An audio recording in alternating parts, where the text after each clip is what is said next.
In the 21st century, where swarms of drones cover the skies and electromagnetic confrontation densely covers the battlefield, when people witness artillerymen clad in digital camouflage, maneuvering the 152mm artillery gun, which was finalized in 1966, and a new type of rocket launcher, a huge question naturally surfaces: how can this artillery system, which originated from the Soviet Union's D-20, still remain active in the forefront of China's land forces half a century after it crossed the border? The answer to this question is buried in the technological inheritance of 3 generations, the wisdom of transformation with the times, and the unique equipment philosophy of the Chinese military industry. The technology transfer during the Sino-Soviet honeymoon in the 1950s laid the key foundation for the modernization of Chinese artillery. When the first D-20 152mm cannon arrived in Manchuria on the Siberian Railway, the technicians at Shenyang 127 found that the design of these steel behemoths had a hidden secret.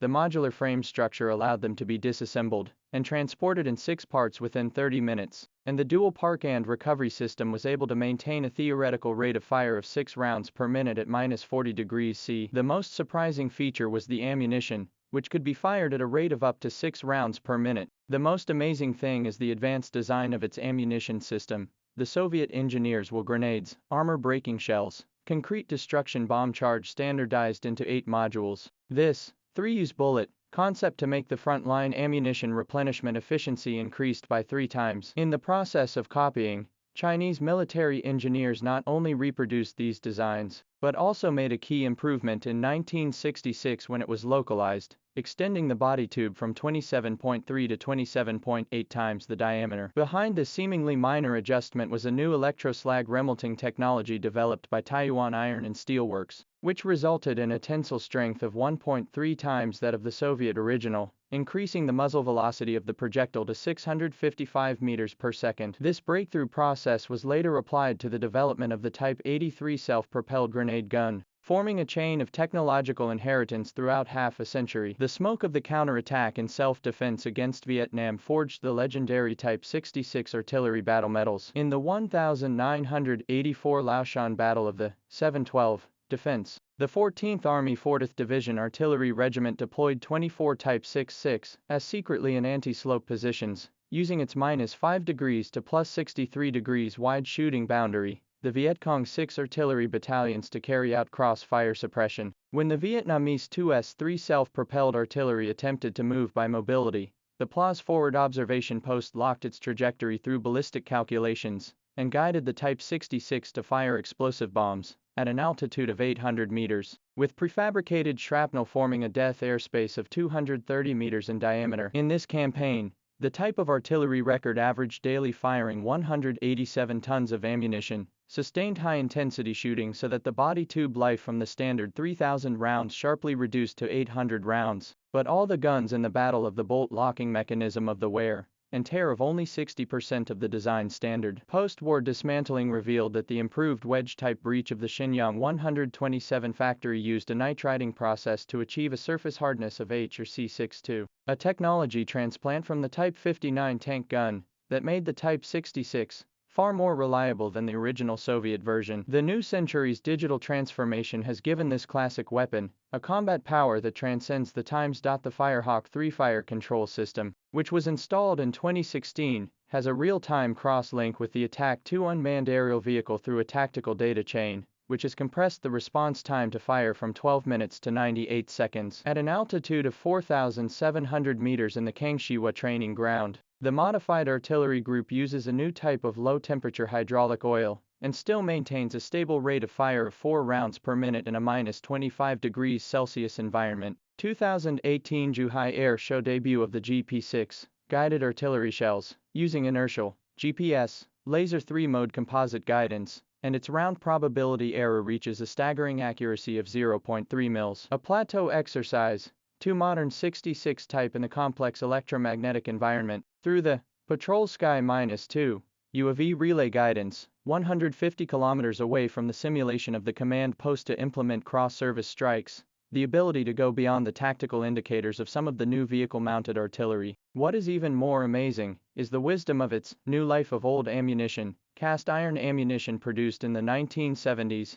in the cave warehouse in the hinterland of Dabby Mountain, after replacing the CL-20 high explosives and installing the bottom row of devices. The range was extended from 17 kilometers to 38 kilometers, at a cost of only 1/5 of the cost of the new type of ammunition. The longevity of this veteran reflects the unique eco-evolutionary logic of China's military industry. 152mm ammunition system has gone through 5 generations of innovation, always maintaining the flexibility of downward compatibility, from the original 540 high explosive shells to the WS-35N sensitive shells. The shell structure of the 12 standardized interfaces reserved for the old artillery can also be fired smart munitions. When the PLZ-05 self-propelled gun was launched, the designers creatively shared an automated loading mechanism between the 152 and 155mm systems, a patented technology that allows the two calibers to complement each other, the former with a continuous suppression capability based on the millions of rounds in 35 strategic ammunition depots across the Army, and the latter as a technological reserve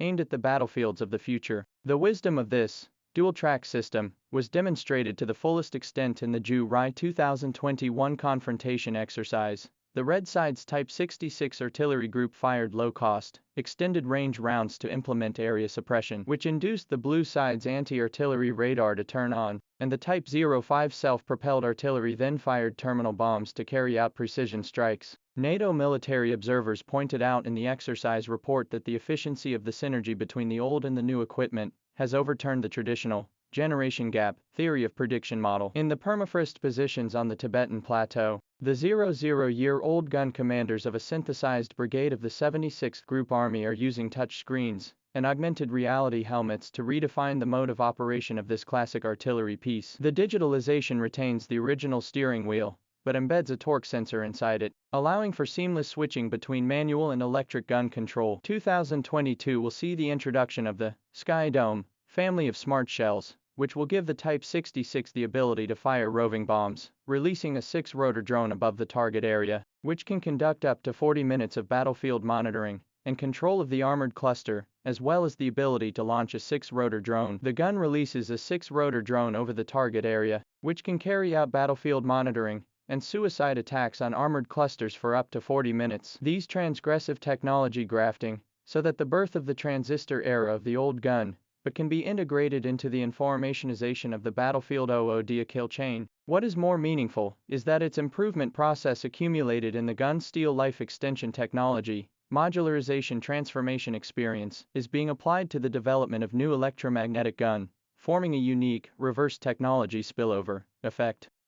When the US think tanks for the how to dispose of M114 155mm howitzer debate, China's military-industrial system has given its own answer in the Western theater of a test site. After the additive manufacturing technology to transform the 66 type gun frame, the weight is reduced by 23%, but the strength of the enhancement of 15%, the application of nanocrystalline plating of the life of the body tube exceeded the 5,000 rounds, and the depth of the deep learning-based intelligent diagnostic system can be in advance of 300 rounds to predict parts failure. The intelligent diagnostic system based on deep learning can predict component failures 300 rounds in advance. Instead of pursuing disruptive parameter breakthroughs, these innovations focus on tapping the potential of mature technologies to the extreme. As a researcher at the Academy of Military Science pointed out in the study of artillery vitality, the continuous evolution of Type 66 is essentially a perfect interpretation of the Eastern wisdom of